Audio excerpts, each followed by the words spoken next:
Full disclosure, news and commentary number 21. Oh, it's legal now. 21. Do you remember when you turned 21 years old? Those of you who are old enough to remember when you turned 21 years old. I do not. But possibly that's because I never drank. So that milestone just didn't mean as much to me, turning 21. I'm trying to remember what the heck went on. I'm not even sure I had like a birthday celebration or anything big like that. I had a number of big birthday celebrations. 40 was big because it was a surprise party for me, which was awesome. And some wrestling notables were there, not just people that I trained and worked with, but like Gary Juster from Ring of Honor was there. It's pretty nutty, come to think of it. Why do I bring that up? No reason in particular, except part of this 21. It's a much bigger milestone because I'm looking at sort of the planning sheet that I use for full disclosure today, and I see that I have the word rant written 1 time, 2 times, 3 times. There's going to be 3, count them, 3 rants and a commentary. What is the commentary about? The commentary is something that came up and was inspired by my by the unsubstantiated rumors and deep dives into drama video that I did for my Patreon subscribers. And folks, if you are not in on those videos, I just got to tell you real quick, you are missing out. The stuff that I go into about Georgia's wrestling past and the rumors that are floating around, it's great stuff. I will say no more about it except to say you're missing out if you're not a part of it. But the people who are Patreon supporters, Logan Price, thank you very much. Rob Rod, nice to have you on board. Brian, of course. We're going to talk about Brian's PWX as part of this full disclosure news and commentary. Myron, of course, and Double Dropkick. Thank you so much for your support. It is much appreciated. Let's just dive into this bitch. PWX, we're going to talk about them first. Hard to deny that they were big winners this weekend. In fact, it's a pretty amazing thing, right? 2 big shows happening out of state as I continue to expand my grasp into other parts of the South and other areas of wrestling. PWX drawing 444. Impressive by any standards. Kevin Kelly, who's a guy that I've had indirect contact with, and of course Brett Wolverton, commentators. Rant number 1. So their champion is Slim J, who went over in that show to retain his PWX title. But it got me to thinking because I'm looking at the results of that show, and I'm looking at Slim. By the way, minor thing,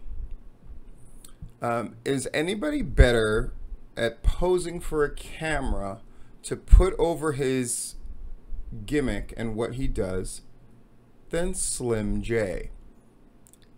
Steve, who fucking cares? I care. But the ability to take a good picture is paramount. If you look at, for example, Logan Creed's rise, first he was most improved in 2017, then he was Wrestler of the Year in the state of Georgia for 2018. But that guy has developed an ability to take a great picture, and it is paramount. It is one of the things that makes him look like a star. Slim J is another one that I can think of right away, that whenever he has a posed shot, go find a picture of fucking Slim J and look at it. And then hear this in your head. What can you hear Slim J saying? Buster! If that isn't a fucking success, that he's able to brand himself, where you're able to hear a fucking catchphrase of his in your head as you look at a picture of him, that is an unqualified success, and something that I don't think I hear many people talking about. And when I say not many people, I mean nobody.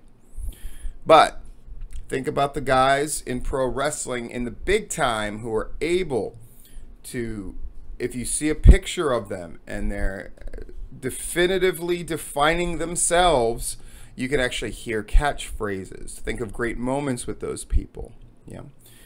Let me be more specific. The Rock, right? If you see this, you know what the fuck that means, right? You start thinking people's eyebrow. You start thinking of all of his things that he's branded with himself. If you see this picture of him, you're going, oh yeah, if you smell what the Rock is cooking, blah, blah, blah, blah, blah, blah, blah. Is that important? I don't know. Was Rock a big fucking star? Yeah, so congratulations to Slim J. But here's the rant portion inspired by Slim J. Why does he get more respect out of fucking state than in state? I ask again.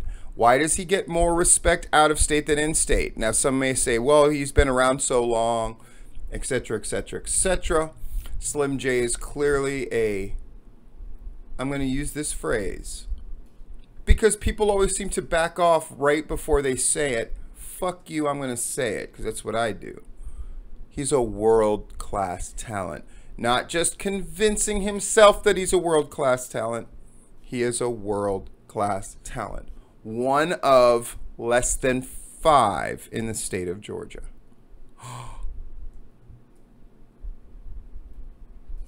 No, strike that. One of less than 3, perhaps? Maybe 3. I could make an argument for a third.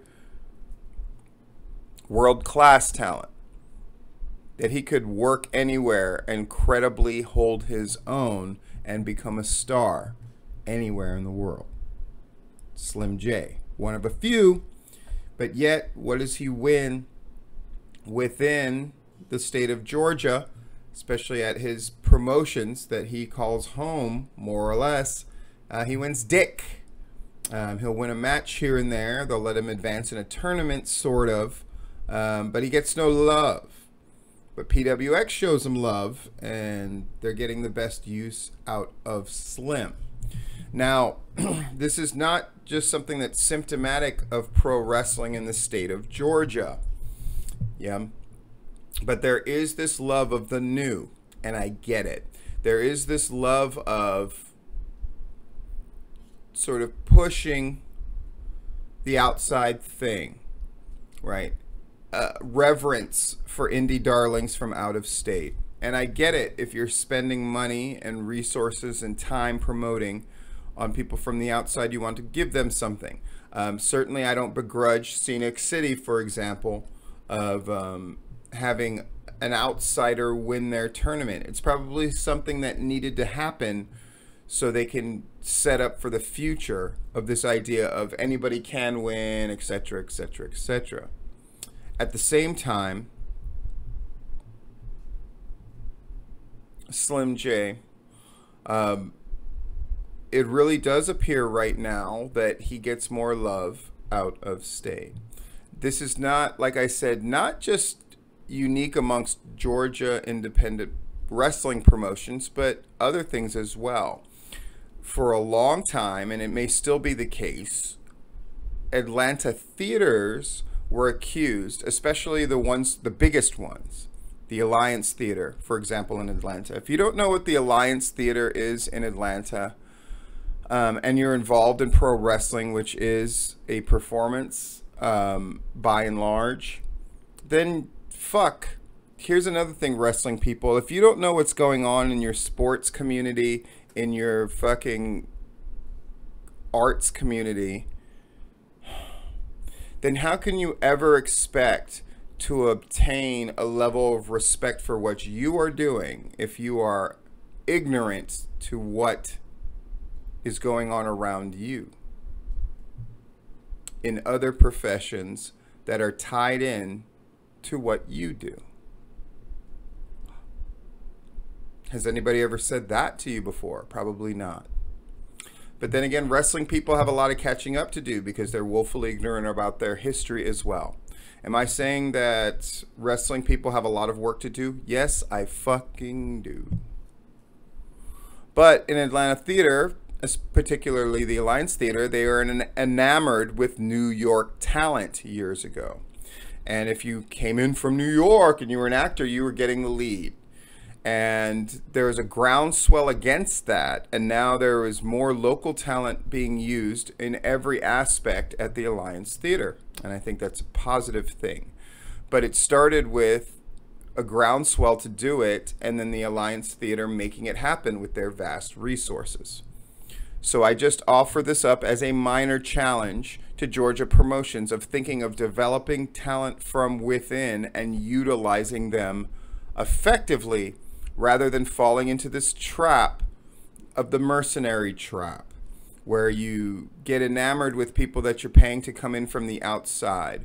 We've seen shows suffer when they fall in love with bringing in a lot of new people without making money and developing with who they have that are consistent local mainstays. That's the end of that rant. News coming up. Let's see. Southern Violence had 130 paid at a show that was 21 and up. That is impressive if true. Kudos to Southern Violence for not holding a grudge for various things that I've said in the